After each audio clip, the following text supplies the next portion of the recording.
Good evening, ladies and gentlemen. You've reached the No Name Cinema Society, the film review show that dares to dig a little bit deeper. It is Thursday, July 15th, 2021, and this is episode 65.1, kicking off our 7th season of the No Name Cinema Society with the review of the current feature, the new Marvel movie, Black Widow. Hi, everybody. My name is Jonathan Betzel. I'm one of your hosts here at the No Name Cinema Society. As you can see, for fans that watch the show often, that you know that I'm back in Astoria, Queens, in New York City, one of the places I stay when I'm in New York. It's strangely the same place that I was when we closed out the 6th season with the final sound off of last year, episode 64.4. I will be back in LA Monday night for the Indie Spotlight. And I'm excited that tonight we're reviewing a film that is in theaters. It's the first time we've done that in over a year. So I'm excited to be back in the theaters and reviewing a film in theaters that we saw with a crowd. It was a very exciting thing. Also, who watched the movie, it was my co-host. First, ladies and gentlemen, a red-headed assassin who is constantly saving the world to counterbalance the sins of her past. Devin's significantly younger girlfriend, Kelly O'Malley, is here. Hi. Welcome, Kelly. Very exciting. Also with us, ladies and gentlemen, another trained assassin. Kelly's coquettish younger brother with abandonment issues, Zach Domingo, is here. Hi. That's him trying to be coquettish, ladies and gentlemen.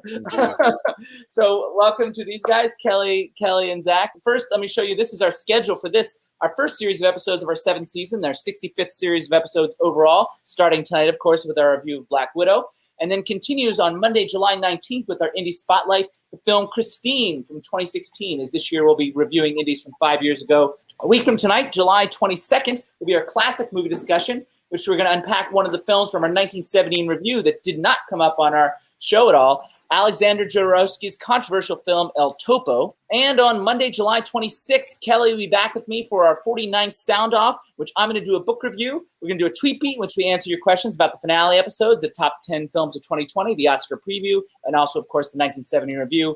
And Matt Polis and I will be counting down our top 5 films of 1970, and that's coming up on Monday, July 26th. Next thing is who's drinking with me?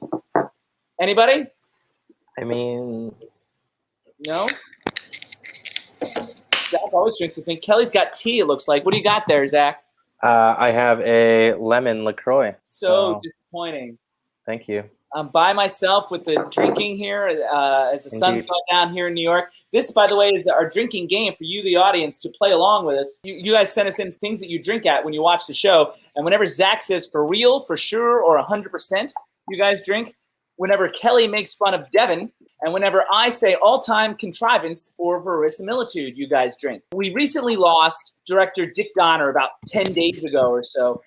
He directed many films like Goonies, Lethal Weapon, and of course, the 70s Superman films. During the many loving tributes to Mr. Donner, it came out that when he made the film Superman, he wanted the whole cast and crew to keep in mind a single word when making choices about the material, and he had an image made up to remind them. Take a look. Verisimilitude. There you go. No wonder I like Dick Donner so much. All kidding aside, with much respect to Dick Donner, bringing it back to Black Widow, I think that's what separates the last 13 years of MCU films from the DC films and many predecessors. Even with all the aliens and powers, most of the world and the people feel real and plausible enough. They insert the magic and fantasy into a recognizable universe. And that's not just true about Black Widow. I think it's true about the whole MCU in general. It's a part of the brand, and I think so. That's an important choice Dick Donner made back in 1978, and it seems to have influenced Kevin Feige and Jon Favreau and the Marvel creatives. So, given his recent passing, I just want to say cheers to Dick Donner, who is my co-host here. Rest in peace, Dick Donner. Cheers. Have you guys seen the 70 Superman films? Kelly has. We're agreed Superman 1 and 2, the ones directed by Dick Donner, are the superior ones, right? I think I've actually only seen one and 2. So. Those are the best ones. 2 is the best. 2 is like one of the all-time great comic book movies. And Zach, you haven't seen them, huh? No, I'm not the biggest Superman guy, man. I'm not a big Superman guy either, but the 70 Supermans, those are really strong. One quick note that you may find worthwhile, fans will anyway, I don't know if you guys will. With this review, Scarlett Johanssen ties Carrie Fisher as the actress that we've reviewed most on the show. Now it's 5 different reviews of films that she has done. Now, it's a little unfair in the sense that 3 of Carrie Fisher's films are Star Wars films, and 3 of Scarlett Johansson's 5 films are MCU films. Aside from the MCU films we've reviewed, we've also reviewed Scarlett Johansson in Under the Skin in episode 20.2 and Hail Caesar in episode 24.1. In addition to that, I said that she should have won the Oscar in 2019 as Best Supporting Actress for Jojo Rabbit in the Oscar preview that year. Jojo Rabbit also made Alex's top 10 in 2019, and Marriage Story made Jim's top 10 in 2019. So she's come up a couple times that way. You guys ready for summary? Kelly's nodding for our audio listening audience. All right. It's time for Black Widow. The film Black Widow takes place just after Captain America's Civil War. After the events at the Sokovia Accords, Natasha Romanoff is on the run from the U.S. government. In one of her many safe houses, there is a package from someone from her past, which sends her on a journey to have to confront her origins that she has been avoiding for far too long. Time for opening thoughts. 1 sentence or less about how you feel about the movie. So guys, Zach, how do you feel about Black Widow? I had little to no expectations, and I was not disappointed. Kelly, you're more of a Marvel fan. How'd you feel? I loved it, and I'm disappointed that we don't get more. I'm glad we got it. For my opening thought is I mostly liked it as well, but I do have some buts, and I hope they're not gonna create too much of fights. I do want to start with the positive, however, as we tend to do on the show. The people behind me at the theater. It's funny that we're back in the theater, and the first thing I want to complain about is the people in the theater. They didn't. In New York, we have what's called the 4-block rule, which means that you're not supposed to talk about the movie until you're 4 blocks away from the theater, so you don't annoy fellow moviegoers. In LA, it's the car rule. So there's people behind me did not follow that rule, but I actually agree with the thing that they annoyingly said as soon as the credits rolled. And what they said was the sister was the best thing about the movie, referring to Florence Pugh. A lot of that had to do with the character on the page. I feel like it's an inspired character with a lot of dimension and foibles and humor. It offers a lot of promise for the next phase of the MCU. Still, Florence Pugh didn't miss a beat in portraying Yelena. Her training was real. Her abandonment issues were vivid. Her trauma, her anger, her sassy sense of humor, which sort of reminds me of Zach a little bit. I had been impressed with her in Lady Macbeth in 2016, which, for those of you who haven't seen it, has nothing to do with Shakespeare. And while she was good in Little Women in 2019, I didn't necessarily think she was Oscar-worthy in that. This film, however, is a full showcase for her abilities and something of a fulfilling of the promise she's been showing in recent years. The character is a great idea, but she brought it to life in a scene-stealing kind of way. Florence Pugh was potentially the best thing about the film for me. Zach, how do you feel? Yeah, I would have to agree with that. She was awesome. I think she kind of steals the show for most of it, to be honest. Kind of brought me in whenever I was like, I don't know if I'm feeling this right now. And then she would kind of say or do something that would bring me in. I loved her. The performance is perfect. There's nothing wrong with the performance, but the character on the page is pretty strong. Kelly, Florence Pugh. Amazing. I kind of came in not wanting to like her. I'm a little jealous, I think. I'm a huge fan now. I thought everything she did was so perfect. I agree. I think she was the best part. Guys, I actually kind of liked all the performances in the film. So if I had to separate what made the film work most for me, I have enough quibbles with direction and screenplay. But the thing that really worked for me overall, I think the performances were almost all pretty strong for me. Of course, Scarlett Johansson can play this role in her sleep at this point. And I'm not sure that isn't what happened. She never breaks from the character that she absolutely owns, but she also didn't exude that extra layer of depth. Not really criticism, that comes from the page, I think. Feels like the script was really shaped more to showcase the newer characters. I never didn't believe Scarlett Johansson. I just don't know if she was a standout in this particular film, which strangely, has her character's name at the front of it. I liked her. I think she's great, but I think she allowed the others to steal a lot of scenes. For me, I have one performance critique, but it's not for her. Now that I'm hearing you say it, I see what you're saying. Like it wasn't as dynamic maybe, or like they didn't let her be as fun as she can be. But also, she doesn't have as much of an arc as some of the other characters either. The script didn't ask her to do as much. But like Kelly said, I didn't have any problems with her performance at all. I just don't think there was as much for her to do. I would agree with that. I don't mean this in any way that I'm like, I didn't think her performance was bad. I just think it was, I don't want to say disappointing, but they were the least interesting parts of the movie to me. I kind of agree with that, Yeah. but that's why I feel like it's a page thing. I think it's... Yeah, there's a lot of scenes where it's like, hey, it's just her kicking ass and surviving and doing cool stuff, which is cool, but other than that, there wasn't a lot of dimension for me. Well, we've seen her do that before. I think you're right that she can, play the role in her sleep. She's great. Like she knows this character so beautifully inside and out.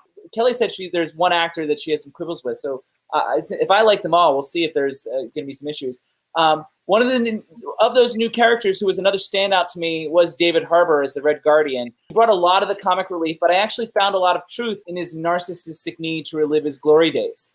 His comic timing was uniquely slow at times, which I actually felt prolonged the joke in an effective way. It's something Michael J. Fox used to do very well. You know that something funny is coming, and the anticipation is just as funny as the eventual line. But I feel that he brought it in some more serious moments as well. As the movie goes along, it becomes clear that as macho as he is, that his time with the girls in the past meant something to him too. I think it's some really nice work. Is this the one we're going to fight about? No, I thought he was great. His dialect slipped a couple times, but he was having so much fun it didn't matter. I'm usually sensitive to that, but I mean, actors I imagine are more sensitive. I didn't particularly notice that. It's a couple of the heightened moments where he's landing these jokes where you'd hear, it's so subtle. I have a good ear for it. David Harbour. Yeah, he was awesome. It's Florence and David. I would be okay watching a movie with mostly just them. Like, I think they carried that whole movie. Sounds like maybe the issues that Kelly's going to have her with one of my favorite actresses, Rachel Weisz, who I named as the best actress of the past decade for her work in The Deep Blue Sea in 2012. Again, script-wise, she had the least to do amongst the four major actors, less screen time, which I suspect had more to do with scheduling than anything else. As such, I did not get as much of a sense of her connection with the two girls. I also kind of missed an important transition, her character mate, but again, I feel like that's a script thing. I would have liked to have seen it or had her try to communicate something to me about a character switch that she does late in the movie. Still, she makes some awesome, unique choices at times, especially relating to the character being cool in a crisis. In those moments, I was like, that's why you go and get Rachel Weisz. I wish there was more of her because I think she really could have brought it. So as the actor, I'm going to go to Kelly first again. She is also one of my favorite actresses. Oh. I had issues with her performance. Mainly for me, her dialect. Like, she was living in a different world than everyone else, and it wasn't consistent. I thought she was fine. I mean, that wasn't really a standout for me. I think I liked her as a character, and I kind of like how she develops over the course of the movie. I felt like she was holding back for some of the performance. It's shocking to me because I adore her. I guess the idea is casting big stars in these roles. Part of me wishes they had cast Russian actors. Again, I love David Harbour. I love Florence Pugh. But you don't have to worry about accents if you actually cast Russian actors.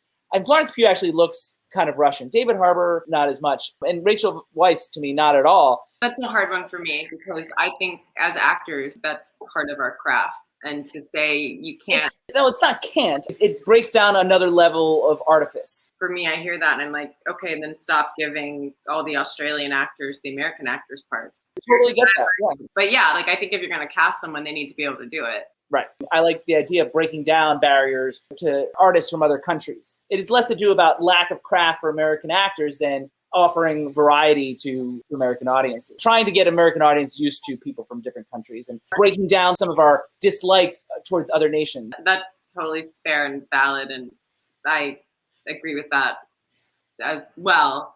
I see both of it a bit. All right, so I'm going to move on to screenplay, guys. And I said there's some things I didn't like about the screenplay, but I think I also intimated that there are things that I do. I liked and bought the story and premise. In a sequel that I watched recently, Coming to America, the number 2, because they're stupid, they rewrote the history of the canon to accommodate the needs of the sequel, which was a major turnoff. Now, while we've never heard of these new characters, I think the screenwriters did a great job in making it feel genuine and believable within the world of the MCU. I also appreciate all the humor in the film. I found that I laughed quite a bit in very genuine ways, largely supplied by Florence Pugh and David Harbour, which I think Zach mentioned. It was consistent without being forced and often came up in surprising moments. So for me, the script and the edit really found a nice balance of when to bring the laughs and when to play it straight. I am on board with all of those. Yeah, I'm curious to see what your issues were, because I think the overall plot I was down with. It was like some minor things here and there where I'm like, maybe this isn't my taste. And before revealing them, I will say I think the reason I'm a net positive on this movie is I think my quibbles are minor. Copy that. Kelly? I like the sister relationship. I knew you were going to go there. I felt like it was all believable with the relationships and those dynamics. It all went with the character of Natasha that we've known. Like I said, I think it fit within the MCU, and I did like the story of going back to the Red Room. Now to my primary quibbles. While I did notice that the screenwriters knew exactly when they needed a twist or a turn or an extra obstacle for our heroes, I often question how they solve those issues. Sometimes the science seemed to stretch logic, even within the fantasy world of MCU. I often buy a lot of what Marvel does, whether it's Doctor Strange or Ant-Man. I'm usually on board with the science, but there are various bumps in the film for me. There are a number of examples that I'm reluctant to mention for reasons of spoilers. One thing that I can talk about, because it's in the beginning, is the antidote for mind control. I have no problem with the idea of an antidote, but somewhere along the line, they made the choice to make it some sort of air-based antidote that infects people like pixie dust. That's just one example of something that didn't quite work for me. And we don't need to argue the specific example necessarily. We can, but in general, do you guys get a sense of what I'm saying? Every once in a while, there was just like things that didn't quite make sense logically to me. Yes, I have similar issues, and not with that one. Yeah, I know what you mean. It just feels I like just it's don't know kind how of pixie dust would affect someone's mind. it's a dust-based thing, and I would tell you there are definitely dust-based things that affect people's minds. If they snorted it, I would be down with it. That is part of it, but I don't know. I mean, there's a couple things involving smelling in this movie. That was another one that I was reluctant to mention. That it was a definite one for me. That's fair. That one didn't bother me that much, but that's not a hill I would die on. I think we need to add the hill to die on to Zach's drinking list. That's fair. Yeah, that's fair. I do use that a lot. I'm just not willing to die on a lot of hills, dude. That's all I'm trying to. I think that's what this whole show is trying to say. It didn't bother me. I have other quibbles about more physics. I don't normally care. Normally, I'm on for the ride. Like, okay, let's do this. I also have quibbles that are physics-based. I have several quibbles that are Let's do it. Let's do physics-based quibbles, because I also have some. Something that I've always liked about Natasha and Clint is that they're fully human. They're not super soldiers. They're very strong and athletic and skilled. Like Zach? Yes, just like Zach. I do what I can. But they're not being enhanced. There are just so many times where I just thought, oh my God, she would be dead. I think it was just one too many after another. I don't know how she survived this or that and is not bleeding internally right now. Part of her draw is that she is so smart and human and clever. I had issues with those things as well. I also wondered why more people didn't try to like shoot her instead of like trying to beat her up physically. If they really wanted her to die, just shoot her. There's a scene with a helicopter and Scarlett Johansson hanging from a thing. And we're talking about physics-based BS. That's the moment that took me out, because up to that point, it was very intimate in terms of the action. Just that scene of her swinging from a thing and just being fine, and they're just doing it. I'm like, oh yeah, dude, this is where the stuff goes, and it's fine. But it was, that's the thing that took me out. It took me out too. That whole escape scene had a lot of question marks. Like I said, I liked the movie overall, but there are a handful of questionable moments. I think we're all agreed about that. Yeah. Which I think leads me to direction, if everybody's good, for me to move on. Everybody cool? Yeah. Cate Shortland is an Australian filmmaker with not a ton on her resume just yet. Nothing with a major release stateside until now. Some short films, a few Australian features that played the festival circuit, most recently the film Berlin Syndrome in 2017. But it seems to me that directing a Marvel film is like directing a commercial. Zach, of course, knows this very well, and Kelly doesn't, because she turns down all commercial auditions because she refuses to sell her soul. She tells all casting directors never to cast her in a commercial. She doesn't want their evil money. The blood money. When directing a commercial, directors are basically handed a series of storyboards by the agency and told to do it exactly like this, with the client giving notes after every single take. No joke. The client in this case is Marvel creative guru Kevin Feige. And I can defend that by suggesting that he does have the responsibility of keeping a whole universe on brand and consistent from one film to another. But the result of that is a lot of the Marvel films look and feel the same, which is not a complaint necessarily. I'm just not sure it's a great outlet for filmmakers. And so it's difficult to really evaluate the direction in Marvel films sometimes. Only a handful of directors, in my mind, have been able to put their stamp on a film. Jon Favreau in the original Iron Man, mainly because he was first, helping establish the brand. Ryan Coogler in Black Panther. And even though I don't like the film or the director, Taika Waititi in Thor Ragnarok are the three examples of the films that I feel like you could feel the control of the director as opposed to Kevin Feige. One thing I did notice direction-wise that bumped for me is the scene work, the relationship between the blocking and the camera. It was shoddy at times with a lot of rookie mistakes. In non-action scenes, the camera was all over the place. crossing the 180 line and creating awkward edits. Now, granted, table scenes, for example, are hard to shoot. You find your stuff stuck in Bermuda triangles and can't seem to get out. Shortland and her DP seem to have fallen into that trap because there's a very important table scene here where the four of them finally get together. It feels like they just shot everything because they couldn't figure out how to shoot it. They just shot it everywhere and hoped their editors would figure it out, which they did not do. With that said, though, the performances, as I've said, were almost all on point, except for maybe some of the dialects that Kelly mentioned.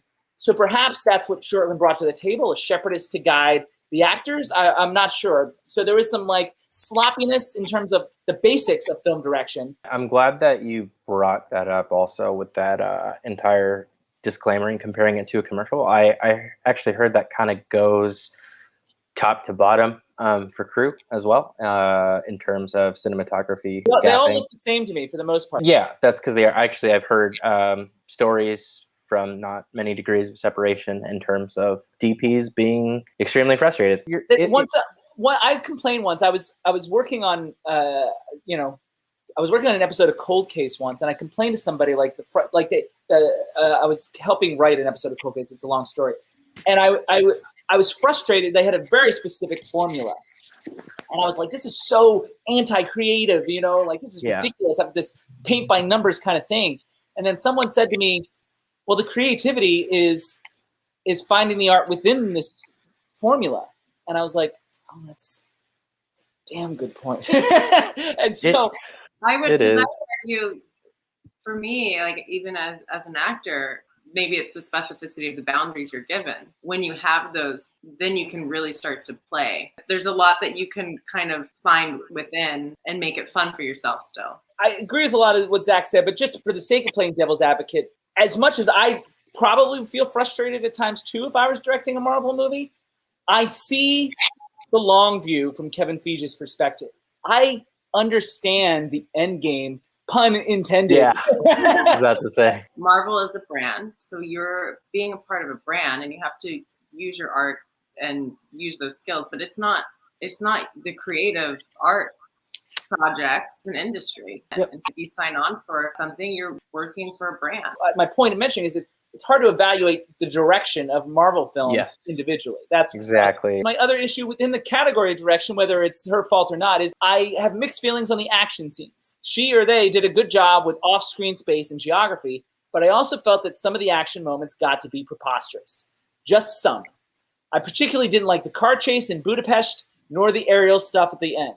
There was a massive martial arts fight with a lot of people that didn't work for me either. Several moments crossed that believability threshold for me. And again, I don't always feel that with Marvel movies, though I often feel it with DC movies. So there was like a handful of action scenes. The escape from the prison was another one that didn't quite work for me. There was enough action moments that bumped for me. Yeah, I just thought they were too big. The Budapest one is Kelly, it's Budapest. Budapest. They just were crossing the line of believability. If I had my bingo sign here, I would hold it up for you because I completely agree. I also agree. It's so difficult to work with a lot of this stuff in a universe that has the Hulk and Doctor Strange. I think it's difficult to maintain the balance of being able to suspend your disbelief. Guys, I'm going to move on to everybody's favorite segment. You guys good? Yeah. All right. What's it time for, Zach? T-word. Keyword! This is where we talk about the themes of a film. Davey, who founded the show, used to not want to talk about themes. We always wound up talking about it, but he didn't like it, so we had to dance around it, called the T-word. Segment is born, and here we are. For a lot of the recent Avengers films, the theme of family comes up quite a bit. And this one, I feel like, really bluntly leans into that. It may seem trite, but I do think the film does earn its emotional resonance. Like the Avengers, the Romanoffs, or whatever their fake last name was in Ohio, are something of a makeshift family. But through time spent together in a shared history, they find a bond that they discover to be stronger than they expect. And once again, it seems it's not necessarily about the family you're born into. It's the family you collect along the way that really has the lasting positive impact. I really liked it. It was cool to get to see a different side to Natasha. The film did a good job of giving us more insight into some of these choices that Natasha makes. Really leaning into the theme of family for this film really helped flesh her out. No, I actually really like this and their exploration of it. I don't know if I would call this a slight disagreement with what you're saying, but I actually feel like the theme of family in this one is more akin to like the one that you're kind of born into rather than the ones that you pick along the way. Oh, in the sense of Florence especially, that is the closest thing that she really did have to family. And I would argue that Scarlett Johansson, her family that she picked along the way are the Avengers. Right. She has to go back to the family that she was kind of born into, that she is not, that's the closest thing that she's had to a father figure and a mom and a sister. That is the closest thing she has to a family that she was born into. You have to tolerate that given all of their issues. I don't disagree with that. I would just say, I think my point is that there are no biological ties. Sure, yeah. I think it's more akin to the familial tie of biological ties, or like whatever you grow up with rather No, than... for sure. And I mean, Yeah. the girls being as young as they were more susceptible to it. But I think what you learn is that the time they spent together, they did wind up bonding. Mhm. What I gleaned from that through the arc of the film, though, is, they were assigned to each other, but here they are coming back and are now choosing each other. Does that make sense? Yeah, it does. Again, it's like a minor thing, but I take that more of a like, this is still my family. So my other theme, I'm going to call it subjugation of women. The film deals with mind control, of what the heavy in the film calls the one resource the world has too much of, girls. Though we don't actually use synthetic mind control like in the film, that I'm aware of anyway, I do think it's an important allegory. Society has managed to subjugate women in more subtle ways for generations. Through manipulation of the media, women were told they needed to be a certain thing or look a certain way. These preconceived notions became almost like traditions, to the point that many women inadvertently bought into the idea of the limitations set by their patriarchy. Little by little over the years, more and more women have started to awaken to the possibility of their own potential. Natasha escaped the cycle several years ago. Carol Danvers escaped not too long ago. And as Natasha says in the movie, you too are now free to make your own choices. That's my other theme here, subjugation of women. Zach, what do you think?